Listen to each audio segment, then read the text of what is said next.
Is Russia serious about peace, or are they just buying time to strengthen their positions? Only Vladimir Putin can actually really answer that question.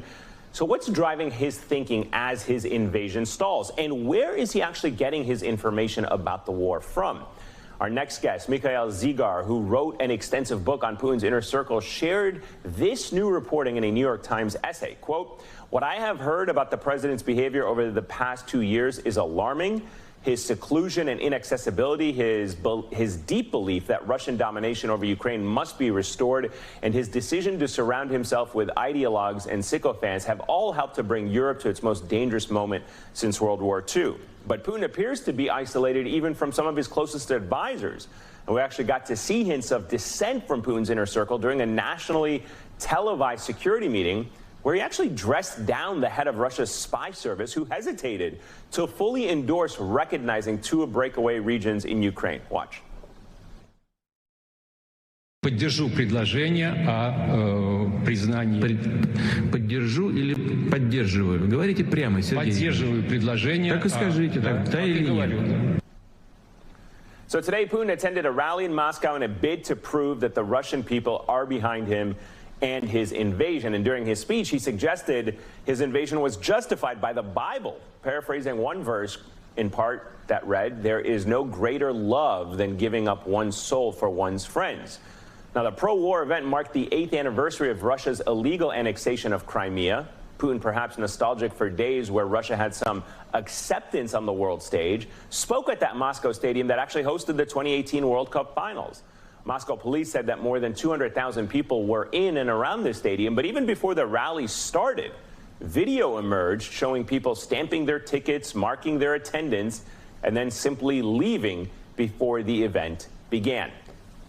Mikhail Zygar is here. He's a former editor-in-chief of Russia's independent channel TV Rain. He is author of the book, All the Kremlin's Men, Inside the Court of Vladimir Putin.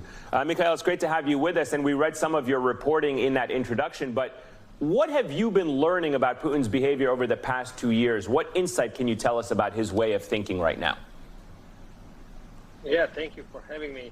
You know, that's a big problem because the truth is that Putin is much more isolated than he has ever used to be. And especially during the quarantine of 2020, he spent all of that time almost alone, along with his longtime ally, Yuri Kovalchuk, who used to be his friend from early 90s.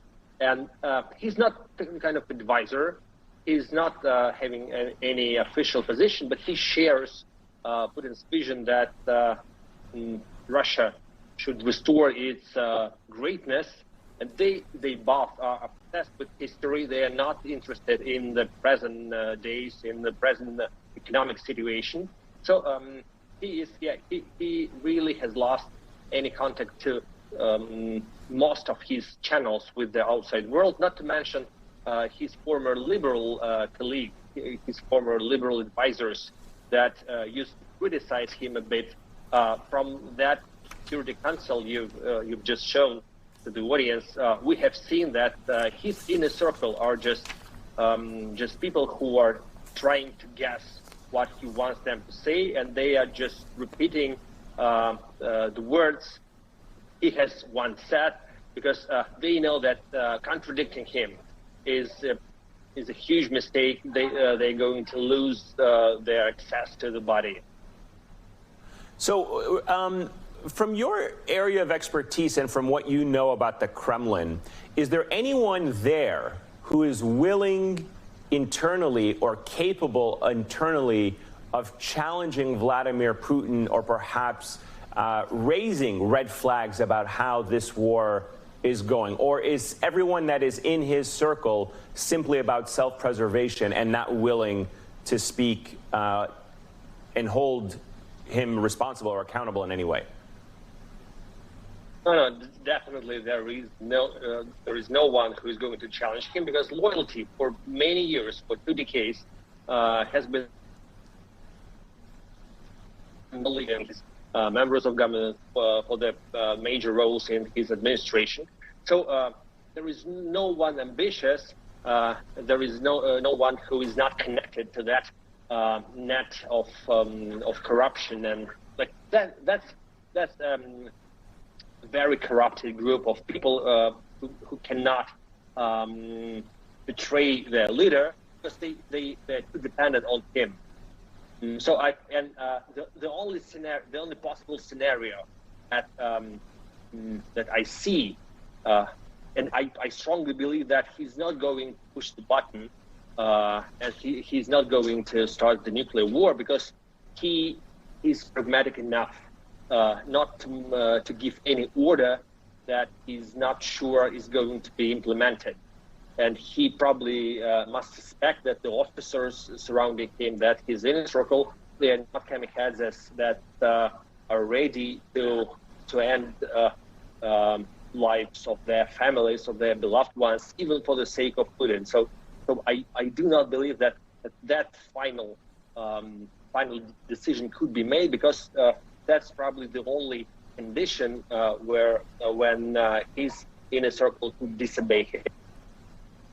Is there, I mean, I've been following Russia for a couple of years, and I remember in this period where before he tried to consolidate power, he worked a constitution where the power was transferred to be the prime minister. He became the prime minister, Medvedev was the president, and now he's consolidated all that power once again as the president. Is there in your insight or your reporting any suggestion that he is grooming someone in the post-Putin era? I mean, what does a post-Putin Russia look like with the people he has around him? Is there going to be somebody worse than him, or will it move in a different direction? Oh, unfortunately, we have lost all the possibilities to dream about post-Putin Russia. And after the amendments to the Constitution of the last year, that was 2020, he stopped all the speculation about possible successors, so he's not going to leave when he's alive, and he's quite happy with the idea of Russia becoming some kind of North Korea. During the last weeks, he has eradicated all the independent journalism.